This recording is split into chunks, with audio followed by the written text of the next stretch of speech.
Hello everyone, this is Shivangi. Welcome to shift classes. इस video में हम डिस्कस करने वाले हैं एरो इम्पॉसिबिलिटी थ्योरम। तो जो ये आंसर है ये हम गुली बाबा में से कर रहे हैं। गुली बाबा की जो माइक्रो इकोनॉमिक्स की बुक है, मेरे जो सब्जेक्ट कोड था वो था MEC 001। ठीक है, तो वेलफेयर वाला जो यूनिट है उसमें आपको ये मिल जाएगी। और जो MEC 101 कोड है, मुझे नहीं पता कि उसमें वेलफेयर वाली यूनिट कौन से नंबर पे दे रखी है। तो इसमें जो वेलफेयर वाली यूनिट है आपकी वो ब्लॉक 5 है। ठीक है, ब्लॉक 5 यूनिट 15। यूनिट 15 में ये आपको मिल जाएगा माइक्रो इकोनॉमिक्स, जिस जब कोड था MEC 001। ठीक है, जिनका होगा वहाँ से आप कवर कर लेना, बाकी वीडियो में से नोट डाउन कर लेना। तो चलिए स्टार्ट करते हैं। तो इस टॉपिक से आपके 2 सब्जेक्ट कवर हो जाएंगे, माइक्रो और पब्लिक इकोनॉमिक्स। ठीक है, अब सब्जेक्ट कोड चाहे आपका 006 है, कल आपका एग्जाम है पब्लिक इकोनॉमिक्स का, या 106 है।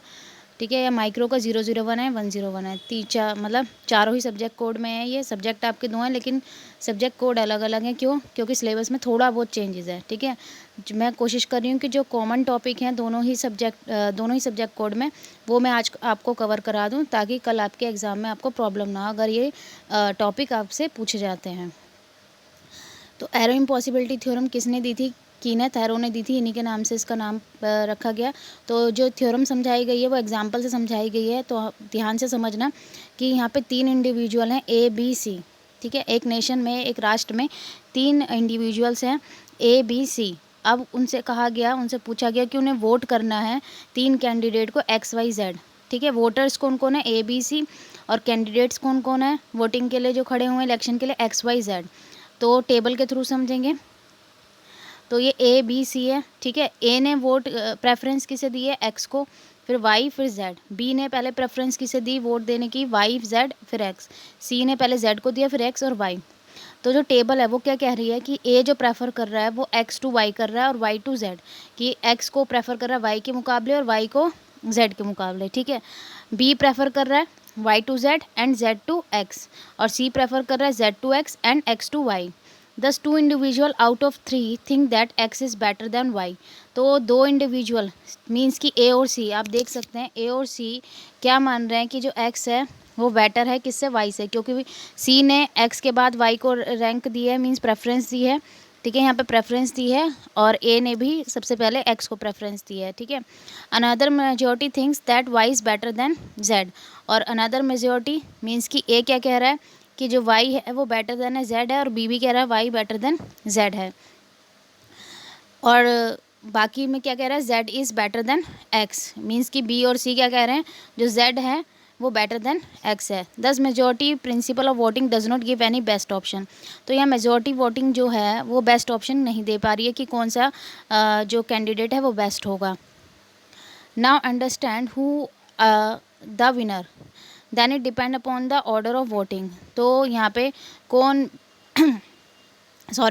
कौन बेटर होगा, कौन विनर होगा, तो वो किस पे डिपेंड करता है? वोटिंग पे, ऑर्डर वोटिंग पे। तो यहाँ एग्जांपल लिया गया A और B। A B C से कहा गया कि पहले आप X और Y में सेलेक्ट करो। ठीक है, then as per majority rule X will win, तो X विन कर रहा है। Then ask to select between X और Z, then as per the majority Z will win, तो मेजोरिटी पे Z विल वो कर रहा है win. Now change the order, मतलब ऑर्डर चेंज करा। A B से कहा गया कि X और Z में से सिलेक्ट करो, तो मेजोरिटी क्या कह रही है कि X will win. Then they asked to select between X and Y, then majority rule Y will win. ठीक है, X और Y में अगर उनसे कहा जा रहा है तो कौन जीत रहा है? Y। Thus who is winner depend upon the order in which candidate are presented in the voters to the voters. तो यहाँ पे विनर्स जो हैं वो किसके ऊपर डिपेंड कर रहे हैं? ऑर्डर पर डिपेंड कर रहे हैं। ठीक है, जिसको कैंडिडेट को प्रेजेंट कर रहे हैं वोटर्स, कि भाई वो किसको प्रेफरेंस पहले दे रहे हैं। In this way by changing the order of candidate the result can be change and this is a problem majority principle of voting. तो यहाँ पे क्या हो रहा है कि भाई जब उनके सामने कंडीशन रखी जा रही है कि X और Y में, तो वो कह रहे हैं X। ठीक है, Z और X में कह रहे हैं तो Z, X और Y में कह रहे हैं तो वो कह रहे हैं Y। तो यहाँ पे आपके सामने प्रॉब्लम क्रिएट हो जाएगी, भाई कौन सा कैंडिडेट क्या है बेस्ट है। तो इसे मेजोरिटी प्रिंसिपल ऑफ वोटिंग कहते हैं, problem of majority principle of voting. तो अनदर वोटिंग सिस्टम आया जिसे रैंक ऑर्डर वोटिंग कहा गया। Under this system each voter give score number two each candidate. तो यहाँ पे ईच वोटर जो होगा ईच कैंडिडेट को क्या देगा? नंबर देगा according to her preference. Then the score of each candidate are added, तो उनके स्कोर को ऐड किया जाएगा, ठीक है।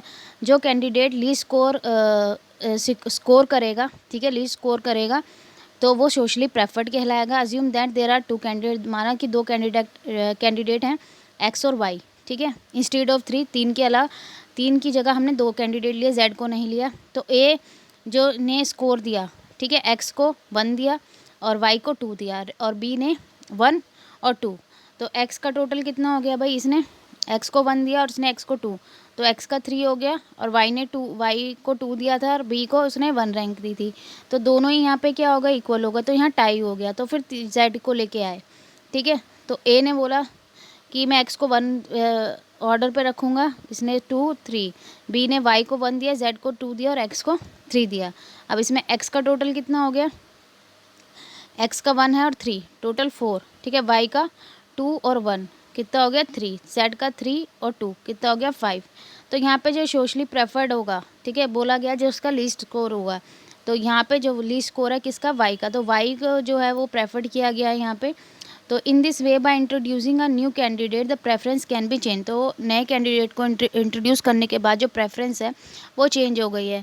This is a problem of rank order voting, ठीक है, इसको हम क्या कहते हैं, रैंक प्रॉब्लम वोटिंग, ठीक है, कि यहाँ पे ऑर्डर वोटिंग से चेंज हो गया है। भाई नया कैंडिडेट, पहले टाई हो रहा था, जैसे ही नया कैंडिडेट आया तो जो रिजल्ट था वो चेंज हो गया, प्रेफरेंस थी वो चेंज हो गई। Now there is a question whether और not do we have to such a system of voting free of such problem, कि भाई अब ये क्या क्वेश्चन अराइज हो रहा है कि क्या ऐसा भी कोई वोटिंग सिस्टम है जो इन प्रॉब्लम से फ्री हो, तो आंसर क्या है, no.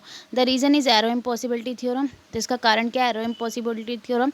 A social preference decision mechanism should have the following properties, तो यहाँ पे जो सोशल प्रेफरेंस या डिसीजन के मैकेनिज्म में क्या प्रॉपर्टी होनी चाहिए, if the individual preference are complete reflexive and transitive then the social preference must also be complete reflexive and transitive. अगर इंडिविजुअल प्रेफरेंस, ठीक है, एक इंडिविजुअल की जो प्रेफरेंस है वो कंप्लीट है, रिफ्लेक्सिव है, ट्रांजिटिव है, तो जो सोशल जो प्रेफरेंस होगी, मतलब एक एक इंडिविजुअल की जो प्रेफरेंस है टोटल बन जाएगी, तो वो सोशल कहलाएगी। अब वो भी क्या होगी, कंप्लीट, रिफ्लेक्सिव और transitive. If each voter thinks that X is better than Y then the social preference should also think X is better than Y.